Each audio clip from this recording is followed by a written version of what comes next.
नमस्कार साथियों, गौरव ज्ञान धारा में आपका स्वागत है। सबसे पहले तो क्षमा चाहता हूं क्योंकि 2 दिन क्लासेस नहीं डाल पाया। आप लोगों से भी ज़्यादा चिंता मुझे रहती है क्लासेस की। जब मैं क्लासेस नहीं डाल पाता तो मुझे पता है कि हजारों की संख्या में विद्यार्थी इंतजार कर रहे हैं, तो वो कहीं ना कहीं रहती है। लेकिन कुछ परिस्थितियां साथियों ऐसी बनती है जब इंसान की भागदौड़ बढ़ जाती है और बहुत सारी जिम्मेदारियां भी होती है और कुछ पारिवारिक परिस्थितियां ऐसी बनती है जिसमें चाहकर भी जो है समय नहीं निकल पाता, और समय होता भी है तो मानसिक स्थिति ऐसी होती है कि क्लास चाहकर भी नहीं दी जा सकती। तो इसी वजह से डिले होता है। बाकी मेरा डिले करने का कोई उद्देश्य नहीं है। तो ये कभी कभार हो जाता है, हालांकि सभी हर टाइम हो ऐसा भी जरूरी नहीं है। लेकिन चलिए ज़्यादा बातों को नहीं करते हुए सीधा ही अपन क्लास स्टार्ट करते हैं। आज का अपना जो टॉपिक है वो राजस्थान की झीलें हैं। अब सिलेबस यदि देखते हैं तो स्पेशली झीलें नाम का कोई टॉपिक दे नहीं रखा है, लेकिन ड्रेनेज सिस्टम यानी कि अपवाह तंत्र दे रखा है। तो अपवाह तंत्र का ही एक हिस्सा जो है झीलें भी होता है। तो अपन इस चीज को छोड़े नहीं और इसको भी लेते हुए चलें, क्योंकि अभी अपने पास में पर्याप्त समय है। अभी देखो विज्ञप्ति वैकेंसी आने में भी थोड़ा समय है। अभी पूरी की पूरी जो है सिस्टम पूरा का पूरा रीट और इन पर फोकस्ड है। तो अभी थोड़ा समय है तो अपन इत्मीनान से आराम से चल सकते हैं। तो कई विद्यार्थी जैसे बार बार ये पूछते भी है, वे ही पूछते हैं जो रेगुलर नई क्लासेस देख नहीं रहे, या फिर कहीं ना कहीं इधर उधर बार बार भटकते हैं, वे पूछते हैं। बाकी उनको जो रेगुलर है उन्हें पता है कि अपना सिस्टम किस तरीके से चल रहा है और किस तरीके से कोर्स पूरा होगा या नहीं होगा। ये प्रश्न पूछने की आवश्यकता ही नहीं है जो कंटिन्यू साथ में बने हुए हैं। कुछ अभ्यर्थी ये भी पूछ रहे थे कि सर आप फर्स्ट ग्रेड का बैच कब शुरू कर रहे हो, या फर्स्ट ग्रेड के अंदर ये क्लासेस सही है या नहीं, वीडियो के अंदर, पुलिस कांस्टेबल के अंदर। देखो साथियों, यहां तक कि यदि आप आरएस प्री भी देकर आए हो तो आपने स्तर देख लिया होगा क्लासेस का। न इतनी गहराई में भी नहीं ले जा रहा हूं मैं आपको कि आप वहां से गोता लगा के वापस बाहर नहीं निकल पाओ। ये इसके अंदर जो पढ़ा रहा हूं मैं टॉपिक, राजस्थान की किसी भी वैकेंसी के अंदर ये टॉपिक उस सिलेबस में है तो उसके अंदर आपके लिए ये सफिशियंट है। अब बार बार कमेंट करके उन्हें पूछना पड़ रहा है जो रेगुलर नहीं है, जिनमें नियमितता नहीं बनी हुई, क्योंकि हर क्लासेस के अंदर, हर क्लास के अंदर मैं कुछ ना कुछ संदेश देता हूं और जो भी स्टूडेंट्स की क्यूरी होती है उसके ऊपर बताने की कोशिश करता हूं। तो जो रेगुलर नियमित रूप से देखते हैं उनको पता है, बाकी जिसने स्किप कर करके देखा है तो उन्हें बार बार पूछना पड़ता है। अब हर कमेंट का जवाब भी नहीं दे पाते, क्योंकि हर कमेंट का जवाब दूंगा तो फिर क्लासेस नहीं दे पाऊंगा, समय की कमी रहती है। तो इस चीज को समझें, और जो मैं क्लास के बीच में भी यदि आपको कुछ बताता हूं तो उसको सुना करें ध्यान से, तो बार बार पूछने की आवश्यकता नहीं पड़ेगी। चलिए साथियों, आज का अपना जो टॉपिक है वो राजस्थान की झीलें हैं। लेकिन राजस्थान की झीलों को अपन सीधा ही शुरू नहीं करते हुए थोड़ा सा विश्व और भारत के संदर्भ में देखते हुए चलेंगे तो इसमें काफी सारी चीजें आपके कवर हो जाएगी, क्योंकि विश्व और भारत भी आपके पढ़ना ही है। तो इसको भी अपन कवर करते हुए चलते हैं। ये हर एग्जाम में काम आने वाले फैक्ट्स हैं। तो यहां से बेस से मैं उठा रहा हूं आपको, और बेस क्लियर करते हुए अपन आगे बढ़ रहे हैं। मेरा प्रयास जो रहेगा, मैं बेस्ट से बेस्ट, हर क्लास को बेस्ट से बेस्ट देने की कोशिश करूंगा।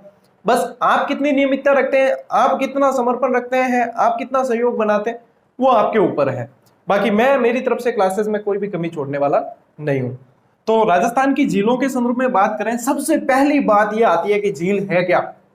सीधी सिंपल भाषा में बताया जाए तो कोई जमीन पर बने हुए छोटे बड़े खड्डे हैं जिनके अंदर पानी भर जाता है। अब चाहे वो स्थायी हो चाहे अस्थायी हो, लेकिन खड्डों में पानी भर गया तो वो झील है। बस सिंपल, कहीं भी परिभाषा पूछी नहीं जाएगी आपको। समझने के लिए कि झीलें पढ़ रहे हैं तो झील है क्या, तो झील ही है। आपने वो गीत भी तो सुना होगा ना, ये झील सी नीली आंखें, आंखों का रंग सुनहरा। आंखों का रंग सुनहरे वाली तो कहीं ध्यान कैडी दिखती वेला ध्यान कौन मने, कि सुनहरी आंखें वाली देखी कौन। हाँ, लाइट पड़े नहीं सड़का माते रात रात गाया भैंसिया रे, जड़ सुनहरी आंखें जरूर दिखे, आ बात है। बाकी सुनहरी आंखें वाली यूं एडी कोई मैं देखी कौन। तो ये झील सी नीली आंखें, आंखों का रंग सुनहरा। अब झील सी नीली, देखो मैंने क्या बताया, जमीन के अंदर पड़े हुए छोटे बड़े खड्डे। झील सी नीली आंखें, झील जैसी आंखें हैं मतलब खड्डे हैं आंखों में, कैसी दिखती होगी। जब तो कहा है तारीफ करूं क्या उसकी जिसने तुझे बनाया। मतलब गीत में भी देखो 2 मीनिंग निकलती है, एक तो पॉजिटिव एक नेगेटिव। तो इसमें नहीं पढ़ना है। वैसे झीलें जो होती है सुंदर होती है, सुंदरता बढ़ाती है, इसीलिए ये गीत बनाया कि झील सी नीली आंखें, आंखों का रंग सुनहरा। चलिए राजस्थान की झीलों की प्रकृति देखो, इस झीलों को 2 आधार पर बांटा गया है। एक तो क्या है कि बनावट के आधार पर, बनावट के आधार पर कैसे, एक तो प्राकृतिक बन गई है, प्राकृतिक जैसे कोई उल्का पिंड गिर गया है उससे बन गई है, ज्वालामुखी के मुख से बन गई है, क्रेटर कल्डेरा ऐसे बन जाती है। तो ये तो होती है प्राकृतिक। कृत्रिम इंसानों द्वारा बनाई गई है, खोद के बनाई गई है, वहां पे झील बना दी, तो कृत्रिम झीलें हैं। तो बनावट के आधार पे दो तरह की, प्राकृतिक और कृत्रिम। प्राकृतिक यानी प्रकृति के द्वारा बनाई हुई प्राकृतिक, कृत्रिम जो इंसान ने बनाई है वो कृत्रिम। तो इसमें ज्यादा क्लियर करने की आवश्यकता नहीं है। प्राकृतिक के यदि उदाहरण देखे जाए तो विश्व के संदर्भ में यदि देखेंगे साथियों, तो उत्तरी अमेरिका की ग्रेट लेक्स, अफ्रीका की विक्टोरिया, अपने भारत की वूलर, डल, मानसरोवर, ये सारी की सारी प्राकृतिक झीलें हैं, इसमें कृत्रिमता कुछ भी नहीं है। और यदि कृत्रिम की बात करें तो भारत की सबसे बड़ी कृत्रिम झील गोविंद सागर, फिर राजस्थान की सबसे बड़ी जयसमंद, फिर राजसमंद, ये सारे उदाहरण यदि देखे जाए तो ये सारे कृत्रिम झीलों के उदाहरण है। तो इन उदाहरणों को भी कई बार पूछा जाता है कि कौन सी कृत्रिम है कौन सी प्राकृतिक है। तो इन चीजों को अपन को ध्यान में रखना है कि कृत्रिम और प्राकृतिक। पहला जो प्रश्न बनता है वो टाइप ये है। दूसरी टाइप का प्रश्न है जल की प्रकृति के आधार पर। ये प्रश्न बहुत बनता है, नॉर्मल जो प्रश्न बनते हैं ऊपर ऊपर से वो यहीं से बन जाते हैं। तो इसमें देखो खारे पानी की झीलें और मीठे पानी की झीलें। खारे पानी की झीलों की क्या विशेषता होगी, क्यों होती है खारी? खारे पानी की झीलों की विशेषता ये होती है कि उस झील में आकर नदियां गिरती है, लेकिन वो नदियां वापस वहां से बाहर नहीं निकल पाती, यानी निकासी की व्यवस्था बिल्कुल भी नहीं है। तो नदियां आती है जमीन से बहती हुई, तो नमक के जो कण होते हैं NaCl के, वो साथ में बहा कर लाती है, और वो बहा कर लाती है तो वो नमक जो है धीरे धीरे जमा होने लगता है झील के अंदर। अब वो नमक जमा होने से वो उसका खारापन जो है वो बना रहता है, वापस वो नमक निकल नहीं पाता, निकासी की व्यवस्था नहीं होती, तो निकल नहीं पाता है, तो वो खारापन उसका बना ही रहता है और वो खारे पानी की झीलें बन जाती है। मीठे पानी की झीलों के अंदर क्या होता है कि नदियां आती भी है और निकलने की व्यवस्था भी होती है, पानी की निकासी की व्यवस्था भी होती है। तो वो जो नमक बाई चांस बहा के लेकर भी आई है तो वो वापस निकल जाती है, नमक निकल जाता है वापस, तो वो उसका मीठापन बना रहता है। तो यही मेन अंतर होता है खारापन और मीठेपन का। अब खारेपन के और भी बहुत सारे कारण है। राजस्थान में तो जैसे 33 सागर के अवशेष हैं, अपने जो अरब सागर से चलने वाली जो हवाएं हैं वो नमक के कण लेकर आती है, साथ में मिट्टी के ऊपर एक परत बिछा देती है। फिर वहां से जो नदियां बहती है, आपने सांबर झील में 4 नदियां गिरती है, ये पढ़ा था आपने, खारू मेदू खादू सा ट्रिक बताई थी। तो उसके अंदर ये नदियां पानी लेकर आती है, फिर वो वापस निकालने की व्यवस्था नहीं होती है, वो जमा ही रहते हैं अंदर। तो ये मेन जो कारण होता है, ये कारण भी कई बार पूछे जाते हैं। इन कारण को अभी मैं जैसे यहाँ पे आपको बता दिया, समझा के बुक में इंक्लूड कर दूंगा व्यवस्थित रूप से, वो आपके समझ में आ जाएगा, ठीक है ना। तो ये चीजें खारापन और मीठेपन का ध्यान में रखना है। खारेपन के कारण कई बार पूछे जाते हैं, तो ये कारण यही है, ठीक है। अब बात करते हैं खारे पानी की झीलों में कुछ। तो विश्व की सबसे बड़ी खारे पानी की झील यदि पूछी जाए, सबसे बड़ी कैस्पियन सागर है कहाँ? यूरेशिया, यूरोप और एशिया के मध्य में। यूं कह दो कि यूरोप और एशिया को अलग करने वाली, बीच में है तो अलग करने वाली भी यही मानी जाती है, एक बीच वाला पॉइंट माना जाता है। वैसे मैं जब आपको महाद्वीप पढ़ाऊंगा बहुत अच्छी तरीके से ये चीजें वापस क्लियर करूंगा। एक बार अपन इसको टच करते हुए चल रहे हैं, ताकि अपना एक वो लय बनी रहे और एक पढ़ने का जो है आनंद आता है। जब अपन नियमित और सीक्वेंस से चलते हैं ना, तो एक वो आनंद अलग ही आता है, समझ में आती है सारी चीजें। मैं कोशिश ये कर रहा हूँ कि आप ऑनलाइन जरूर पढ़ रहे हो, लेकिन आपको महसूस ये हो कि आप जैसे ऑफलाइन नहीं पढ़ रहे हो, और आपके एक एक नोट्स बिल्कुल एक क्लियरिटी के साथ में, मतलब बिल्कुल समझ में आते हुए आपके बन जाए। चाहे कोई भी परीक्षा दो तो फिर इससे संबंधित जो अपन ने पढ़ ली उससे संबंधित कोई भी समस्या नहीं रहनी चाहिए। तो कैस्पियन सागर जो है विश्व की सबसे बड़ी खारे पानी की झील। यहाँ पे अपन झीलों को पढ़ते एक एक शब्द का मायने है। यदि आप थोड़े से भी शब्दों को फेर में, फिर आप कमेंट करके पूछने लग जाओ, सर मैंने ये पढ़ा था, सर मैंने ये पढ़ा था।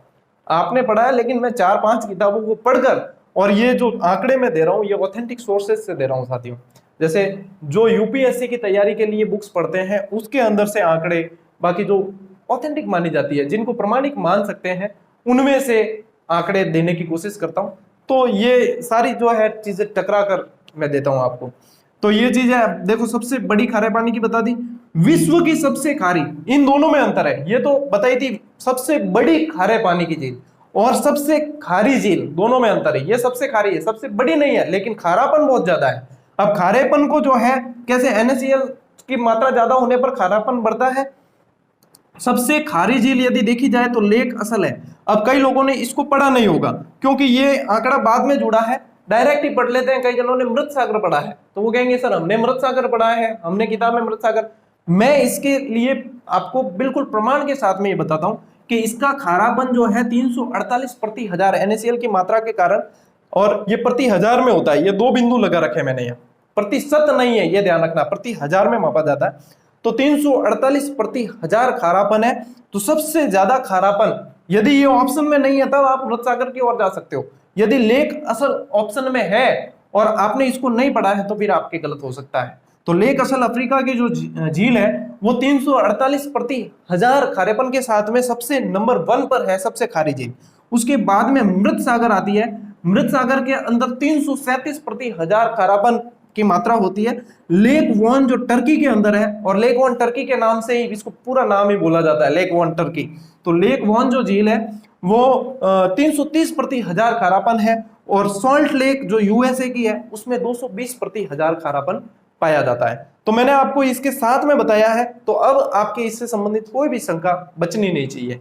खारेपन से संबंधित अभी झीलों के और भी ऊपरी आंकड़े मैं बताऊंगा आपको जो बहुत मोस्ट इंपॉर्टेंट होते हैं, और इन चीजों को कैसे याद करनी है, इनको याद करके डिस्कस करो।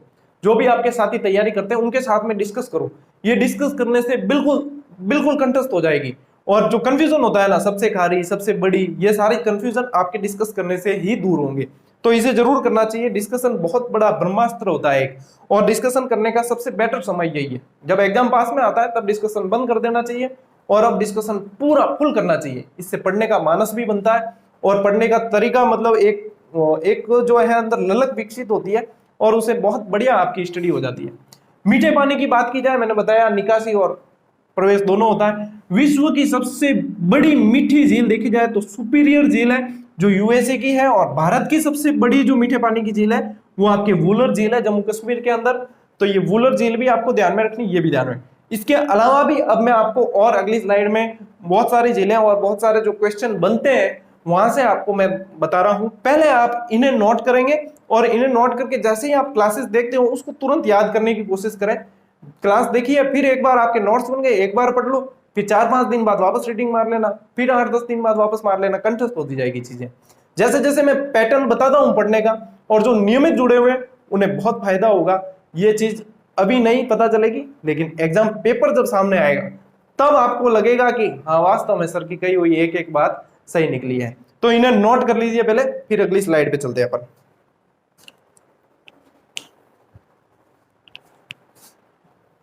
झीलें पढ़ रहे हैं तो साथियों मतलब बढ़िया से एकदम, जब पढ़ते हैं तो पूरी शिद्दत से और इत्मीनान से पढ़ेंगे। चिंता मत करो, मैं आपको एक एक प्रश्न दे दूंगा, और ऐसा भी नहीं है कि ये आपको याद नहीं होंगे। ये सारी चीजें जब यहाँ से शुरू करोगे तो झीलें बहुत अच्छा टॉपिक लगेगा।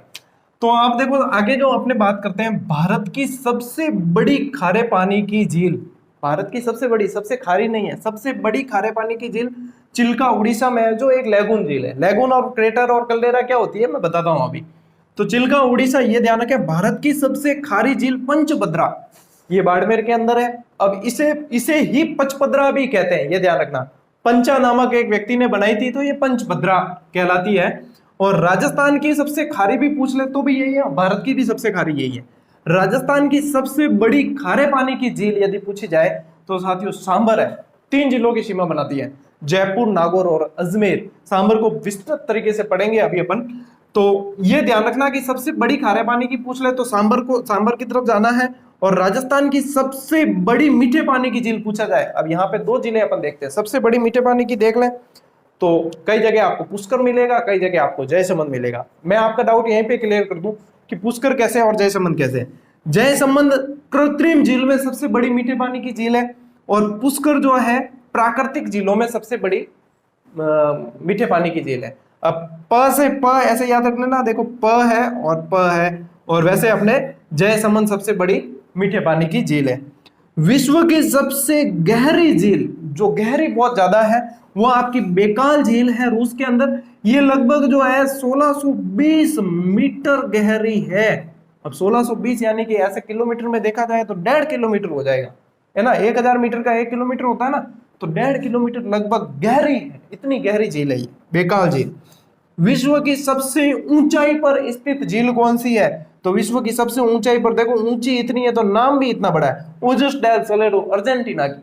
वैसे ये एक ज्वालामुखी पर्वत है और ज्वालामुखी पर्वत पे बनी हुई झील होने के कारण ही ये इतनी ऊंची है। तो सबसे ऊंचाई पर स्थित ओजस डेल सलेडो जो अर्जेंटीना की है, इसको भी ध्यान में रखें। फिर बात करते हैं विश्व की सबसे नीची झील। नीची का मतलब गहरी नहीं होता है, इस बात को ध्यान रखें, गहरी अलग होती है, नीची अलग होती है।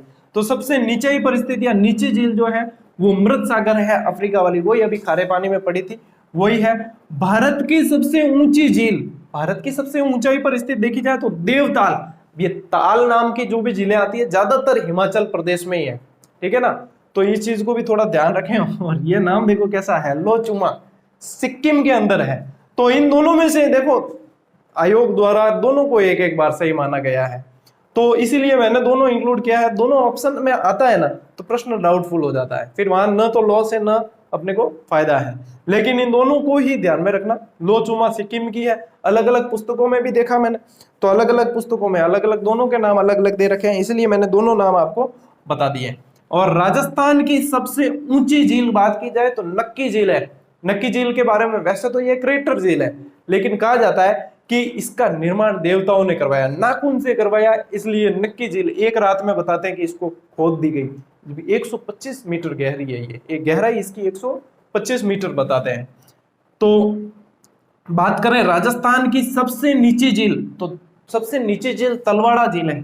आपने अपन ने पढ़ी है, हनुमानगढ़ के अंदर बनी हुई तलवाड़ा झील, गग्गर नदी पड़ी थी ना, उस समय बताया थी। और विश्व की सबसे ऊंची नौका गम्य, नौका यानी नाव, नाव चलाने लायक, तो ऐसे प्रश्न को घुमाकर ऐसे भी दिया जा सकता है कि विश्व की सबसे ऊंची झील जो पर्यटन की दृष्टि से महत्वपूर्ण है, क्यों, नौका कौन चलाएगा, पर्यटन होंगे तभी तो नावें चलेगी। तो नौका गम्य झील यदि पूछी जाए तो आपकी कौन सी हो जाएगी, टिटिकाका, ठीक है। अब नौका गम्य, नौका यानी कि नाव चलेगी, तो कोई ना कोई टिकट काटेगा। नाव में बैठने के लिए अपन जाते हैं पर्यटन स्थलों पे तो टिकट लेना पड़ता है, तो टिकट काटता है, टीटी कह देते हैं अपन, वैसे तो टिकट चेकर टीसी होता है, लेकिन टीटी कह देते हैं। तो टिटिकाका, टिटिकाका का है, पेरू और बोलिविया की सीमा पर है। तो इसको याद रखें कि विश्व की सबसे ऊंची नौका गम्य कौन सी है, तो टिटिकाका, टिटिकाका टिकट काट के नौका में बिठा दिया, तो ये है टिटिकाका। और यदि राजस्थान में ये प्रश्न पूछा जाए तो फिर वापस नक्की आएगा, क्योंकि नक्की झील में नौकाएं चलती है, माउंट आबू के अंदर है, ठीक है ना। फिर झील के अंदर झील, ये देखो एक झील है और उसके अंदर वापस झील बनी हुई है, ये प्रश्न एक बार बना है। तो झील के अंदर झील आपको सीधा ही याद रखना है, मैनीटू झील। मैनीटू झील ऐसी है, इसकी विशेषता है कि ये झील के अंदर झील है, तो मैनीटू झील। ये सारे के सारे तथ्य आपके यूं के यूं काम आने वाले हैं, क्योंकि आपको विश्व और भारत दोनों पढ़ने हैं। तो ये यहाँ पे आप अपन लेते हुए चल रहे हैं, तो वहां पे बिल्कुल भी समस्या नहीं आएगी। और ये सारे यहाँ से जब प्रश्न आप सही करते हो ना, तो यूं समझ लो कि आप बाकी अभ्यर्थियों से आगे रह जाओ, आगे निकल जाओगे। तो ये चीजें हैं, इनको नोट करो साथियों। फिर अगली स्लाइड में चलते हैं, अभी और भी बहुत कुछ आपको देना है, इन्हें नोट करो जल्दी से फटाफट। अगली स्लाइड में साथियों अपन पढ़ते हैं, मैंने आपको बताया कि मैं आपको कुछ चीजें समझाऊंगा अभी इसमें कि क्यों इन्हें क्रेटर कहते हैं, क्यों इन्हें कल्डेरा कहते हैं, लैगून झील क्या है, तो इन्हीं समझते हैं अपन, समझते हुए आगे बढ़ते हैं। जो क्रेटर जो होती है साथियों, जैसे ज्वालामुखी होता है अपना, ज्वालामुखी के छोटा जो मुख होता है उसको निर्मित, वो कभी बाद में फिर झील में बदल जाता है, तो वो कहलाती है आपके क्रेटर झील। क्रेटर यानी कि छोटा मुख से निर्मित, तो ज्वालामुखी के छोटे मुख से बनी हुई झील जो होती है वह आपके क्रेटर झील होती है। बार बार जब पढ़ते हो ना तो ये क्रेटर कल्डेरा, क्रेटर कल्डेरा कई जगह लिखा आता है, लेकिन हम उसे सिर्फ रटते हैं, कभी देख समझा नहीं कि ये है क्या। और कल्डेरा को काला डेरा भी लिखा मिलेगा कहीं। तो बड़े ज्वालामुखी के मुख से बनी हुई झील होती है वो कल्डेरा झील। जैसे पुष्कर झील है ना, वो एक तरह की कल्डेरा झील है। नक्की झील है अपनी, वो एक तरह की क्रेटर झील है। तो ये सारी चीजें जो है वो अपन को समझनी चाहिए। लैगून या कयाल क्या है, ये भी एक तरह की झील है, लेकिन इसको ऐसे समझते हैं कि जैसे कोई समुद्र है, अब समुद्र का जो जल है वो कई स्थल के अंदर तक आ गया, और फिर स्थल की एक मतलब जो स्थल भूमि होती है, जो जमीन होती है, उसकी एक बॉर्डर बन जाती है और उसके अंदर वो झील का निर्माण हो जाता है। समुद्र का ही पानी आया था और वो झील में बदल गया, वो कोई ऐसा जम जाती है मिट्टी और उसके बाद में झील में बदल गया, वो आपके कहलाती है लैगून झील। और इसे ये सबसे ज्यादा देखी जाए तो केरल के अंदर है, और केरल में इसे कहा जाता है कयाल नाम से जाना जाता है। तो लैगून झील जैसे अपनी मैंने बताई थी आपको कि चिल्का एक तरह की लैगून झील है, उड़ीसा में है चिल्का, सबसे बड़ी झील है, और लैगून झील है एक तरह की। तो ये चीज भी आपके यहाँ पे क्लियर हो जाएगी। मैंने बोर्ड पे भी लिख दिया है ताकि आप स्क्रीनशॉट लोगे, या मैं हटूंगा सामने से तब आप अच्छे से नोट्स बना सको, इसलिए ये सारी चीजें मैं बोर्ड पे आपके लिए लिख देता हूं। और अब बात करते हैं, ये चीजें साथियों ऐसी है कि बहुत मेहनत लगती है इसके अंदर, और ये मतलब एक जगह पर ये चीज मैं आपको दे रहा हूं, इसके अंदर वास्तव में बहुत मेहनत लगती है। इसीलिए मैं कहता हूं आपको बार बार कि आप शेयर किया करें, या फिर अपने जो भी साथी हैं उन तक, पढ़ने वाले तक, क्योंकि जितने पढ़ने वालों के पास में पहुंचता है तो हमारा मनोबल और बढ़ता है, हम और मेहनत करते हैं। ये तो सिर्फ मतलब इसमें बता रहा हूं, जब आपके सामने मैं जिस वन लाइनर पर जिस पे काम कर रहा हूं, वैसे 3-4 प्रोजेक्ट अलग अलग चल रहे हैं, लेकिन जो वन लाइनर वो मेरा ड्रीम प्रोजेक्ट है एक तरह का, उस पे जो कार्य कर रहा हूँ वो वास्तव में मुझे भी लग रहा है कि वो जब किताब आएगी तब विद्यार्थियों को कितना फायदा होगा, ये विद्यार्थी जब उसे देखेंगे तभी पता चलेगा। इसलिए मैं उसमें किसी भी प्रकार की जल्दबाजी नहीं कर रहा हूँ, अपना पूरा समय उसको दे रहा हूँ। और उसमें ऐसी कई चीजें हैं आपको जो मतलब एक तरह से यूं कह सकते हो कि हिडन सरप्राइज है कई सारे, तो वो जब आप देखोगे तो वास्तव में आपका दिल खुश हो जाएगा। उसके अंदर मैं वास्तव मेहनत अच्छी कर रहा हूँ, तो इसलिए आपको कहता हूँ कि उसके लिए इंतजार करें। और बाकी जो 2-4 प्रोजेक्ट हो रहे हैं वो जल्दी मैं आपको बताता रहूंगा बीच बीच में। तो ये देखा जाए तो महाद्वीपों के अंदर कौन कौन सी सबसे बड़ी झीलें हैं, तो वो ये है कि कौन से महाद्वीप की कौन सी सबसे बड़ी झील है। जैसे एशिया महाद्वीप की सबसे बड़ी झील कैस्पियन सागर है, और इसी तरीके से आपके अफ्रीका की जो है विक्टोरिया झील सबसे बड़ी है, उत्तरी अमेरिका की सुपीरियर झील सबसे बड़ी है, दक्षिणी अमेरिका की मारा कारिबो सबसे बड़ी झील है, यूरोप की लेक लाडोगा, ऑस्ट्रेलिया की लेक आयर, अंटार्कटिका की रॉस सागर। अब कई लोग कहते हैं सर ये याद कैसे करें, याद तो देखो परीक्षा आपको देनी है तो याद आपको करना ही है। जब मैंने इस समय तैयारी की थी तो मुझे सारी मुख जबानी याद थी। याद एक बारे में नहीं होती, बार बार पढ़नी पड़ती है, बार बार उन्हें समय देना पड़ता है। धीरे धीरे आपके जैसे जैसे आंखों के सामने से बार बार निकलेगी तो याद होगी। अब जैसे कई अभ्यर्थी कहते सर इतनी नदियों के उद्गम कैसे याद करें, भाई हमने भी याद किए थे, अभी भी याद है हमें। तो आप लोगों को परीक्षा देनी है, एग्जाम आपको निकालना है, तो याद भी आपको ही करने पड़ेंगे। भाई ऐसा हो कि मेरे याद करने से आपका एग्जाम निकल जाए तो मैं आपसे 10 गुना याद कर लूंगा, बाकी मेरे याद करने से निकलेगा नहीं। आपका एग्जाम आपके याद करने से, आपके पढ़ाई करने से निकलेगा। तो मैं तो साथ साथ में आपको तरीके भी बताता हूँ, कि ट्रिक्स भी देता हूँ, तरीके बताता हूँ कि इस चीज को इस तरीके से याद की जाए, तो जितना आसान हो सकता है बनाने की कोशिश करता हूँ। बाकी कुछ तरीके आपके भी होते हैं जिस तरीके से आप याद कर सकते हो। कोई लिख के पढ़ता है तो अच्छे से याद होता है, कोई डायरेक्ट याद कर लेता है, कोई नोट्स बना के करता है। तो सबके अलग अलग व्यक्तिगत विभिन्नताओं के आधार पर अलग अलग पैटर्न होते हैं। तो एक बार इन्हें नोट कर लो अच्छे से, फिर मैं आपको ले चलता हूं अगली स्लाइड के अंदर, जहां पे अपन प्रॉपर तरीके से राजस्थान की झीलों को शुरू करेंगे। एक बार इन्हें भी नोट कर लो।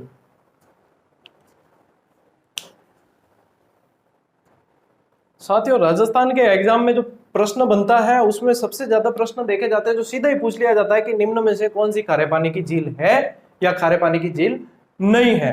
तो उसके लिए यदि अपन ट्रिक से याद कर लें तो अपने हमेशा के लिए मतलब टंटा ही खत्म हो जाएगा कि कौन सी है और कौन सी नहीं है। अब इसकी भी मैं आपको 2 ट्रिक दूंगा, जो भी आपको आसानी से याद हो जाए उसे याद कर लेना। एक बार ट्रिक याद हो जाएगी तो इसमें हमेशा के लिए आपकी झंझट खत्म हो जाएगी। तो सबसे पहली जो ट्रिक है साथियों वह है लूण का पॉपकॉर्न साफ करे डैडी। बिल्कुल आसान है, लूण का पॉपकॉर्न। देखो पॉपकॉर्न में नमक होता है, लूण को वैसे मारवाड़ी में लूण बोला जाता है नमक को, तो लूण का पॉपकॉर्न और उसको साफ करें कौन, डैडी जी कर रहे हैं। आजकल डैडी और ये तो डैडी मम्मा तो नॉर्मल प्रचलन में आ गए हैं सब, तो ऐसा कोई औकड़ भी नहीं लगेगा आपको कि ऐसा है। तो लूण का पॉपकॉर्न साफ करें डैडी। तो सबसे पहले यहां से अपन निकाल देते हैं लूणकरणसर, उत्तरी राजस्थान की एकमात्र झील मानी जाती है। यहां से आ जाएगी आपके कावोद झील, कावोद। यहां से आ जाएगी आपके पोखरण झील, ठीक है। यहां से आ जाएगी आपके कछोर झील, कछोर ही ले लेता हूं, वैसे कुचामन भी है, कुचामन ले लेते हैं। एक से कुचामन लेनी है अपन को, एक से कछोर लेनी है, ठीक है। फिर आ जाएगी यहां से सांभर झील, सांभर झील, ठीक है। यहां से आ जाएगी आपके फलोदी, जोधपुर के अंदर है फलोदी झील। यहाँ से आपको लेनी, कुचामन ले ली थी तो अब कछोर ले लेते हैं सिक्कर वाली, ये आ गई। रे से आ जाएगी आपके रेवासा झील, रेवासा, इसका कर्नल जेम्स टॉड ने भी उल्लेख किया था रेवासा का। डेगाना झील, डेगाना नागौर वाली, और डीडवाना, डीडवाना भी नागौर वाली लगभग लगभग जो खारी और मीठे की पूछी जाती है ना, इनसे ही पूछी जाती है। एक बाप झील और है, वो भी ध्यान रखना, ठीक है। डैडी को क्या कहते हैं, और क्या माँ बाप कहे नहीं, तो डैडी ने क्या माँ कहे कि बाप के, बाप कहे, तो बाप भी जी को है वह आपरे खारे पानी की झील है, ठीक है। आ चीज भी ध्यान रखो, या तो मतलब ट्रिक याद कर लेना, ये देखो इसमें लगभग लगभग सारी आ गई।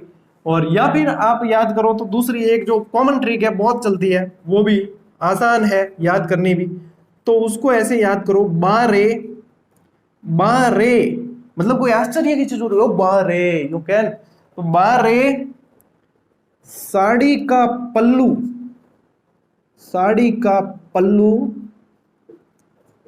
कुत्ता फाड़े। तो एक ये भी याद कर सकते हो। इसमें एक और निकल देगी यहां से आपके ताल छापर, ठीक है। एक ये निकलेगी ये, और एक बाप, तो ये भी याद कर लेना, चाहे तो ये याद कर लेना, चाहे तो ये याद कर लेना, ठीक है। तो यहां से देखो बाप आ जाएगी, रेवासा आ जाएगी, सांबर, डीडवाना, कछोर, पचपद्रा, एक यहाँ पे रह गई अपनी, यहां भी रह गई पंचभद्रा, या पचपद्रा भी कह दो, तो पंचभद्रा आ जाएगी, लूणकरणसर आ जाएगी, कुचामन, ताल छापर, फिर आ गई आपके यहाँ से कौन सी, फलोदी और डेगाना। तो इस तरीके से ये भी याद कर सकते हो ट्रिक, और ये भी याद कर सकते हो, दोनों जो भी आपको बढ़िया लगे। मैंने मेरी तरफ से मतलब दोनों दिए आपको, जो आसानी से याद हो जाए वो कर लेना। झीलें आखिर में यही निकलनी है। और फिर मीठे पानी की पूछ ले तो उसकी ट्रिक की जरूरत ही नहीं है, क्योंकि खारे पानी की याद कर ली तो अपन को खारे पानी की याद है, तो उसके अलावा जितनी झीलें निकलेगी वो सारी मीठे पानी की झीलें होगी। तो इस तरीके से आप याद करोगे, इस तरीके से ही चलना है। और अभी ये बढ़िया शांति काल है, इसमें मेहनत करोगे, बढ़िया क्लास डालता हूं, देख लिया करो, नोट्स बना लिया करो, भरोसे रहे कि बाद में सब साथ में देखेंगे, भगदड़ में कहाँ चले जाओगे पता ही नहीं चलेगा। इसलिए साथ साथ चलने की कोशिश करो, बाद में बहुत आगे रहोगे आप उनसे। फिर बाद में आपको कहीं कट ऑफ देखने की जरूरत नहीं पड़ेगी कि मैं कट ऑफ में आ रहा हूं या नहीं आ रहा हूं, कट ऑफ आपसे बनेगी। फिर मतलब कहते हैं ना, मैं जहां से खड़ा हो जाऊं वहीं से लाइन शुरू होती है, तो आप मतलब आगे आ जाओ ना, इतने कि आपको कट ऑफ देखने की चिंता ही ना सताए, ऐसी पोजीशन में आ जाना है। और खासकर उन्हें जो परिस्थितिवश रीट में नंबर नहीं ला पाए, उन्हें खासकर गांठ बांध लेना कि अब आपको वहां खड़े रहना है जहां पे बिल्कुल मतलब जहां से लाइन शुरू होनी चाहिए आपकी, और आपको टॉप 10 के अंदर स्थान बनाना है, ये समझ के तैयारी करो। और कोई बड़ी बात नहीं है, टॉप करने वाले अपने बीच से ही निकलते हैं। अपन देखते हैं अरे यार वो वहां ढाणी में रहता था, उसने मेहनत कर ली, वो भेड़ बकरी चराता था वो निकल गया, वो मतलब संघर्ष करने वाले निकलते ही है। तो आप क्यों पीछे हो, जब आपको सुविधा मिल रही है, आपके पास में संसाधन है, आपके पास में सारी मतलब एबिलिटी है, सब कर सकते हो, तो आप पीछे क्यों हो? आप भी आगे आओ, आपका भी हक बनता है, आप भी करके दिखाओ, आपके अंदर भी वो बात है। किस लिए इंतजार करना अपन को, अभी से लगो और बढ़िया तरीके से पढ़ो। तो यही उम्मीद है साथियों, अब अपनी विधिवत तरीके से अपन राजस्थान की झीलें शुरू करेंगे। कल जो क्लास आने वाली है वो थोड़ी लंबी होगी, लेकिन कल जो खारे पानी की झीलें मैं एक क्लास में पूरी कर दूंगा। आज की क्लास की बनिस्पत कल की बड़ी होगी, लेकिन उसको उसी क्लास में शुरू करेंगे, उसी में खारे पानी की समाप्त करेंगे, एक ही क्लास में रखेंगे। इसलिए आज की क्लास इतनी होगी, व्यवस्थित तरीके से याद कर लें, क्योंकि आज फैक्ट बहुत ज्यादा है। तो इस क्लास के फैक्ट जो है एक साथ आपको याद हो जाएंगे तो बढ़िया रहेगा। उम्मीद कर रहा हूं कि आपकी अपेक्षाओं के अनुसार ही क्लास चल रही होगी। फिर भी कोई सुधार की आवश्यकता होगी तो जरूर किया जाएगा। बाकी कोर्स की चिंता न करें, यही कहूंगा। मिलते हैं साथियों अगली क्लास में, तब तक के लिए राम राम, जय हिंद।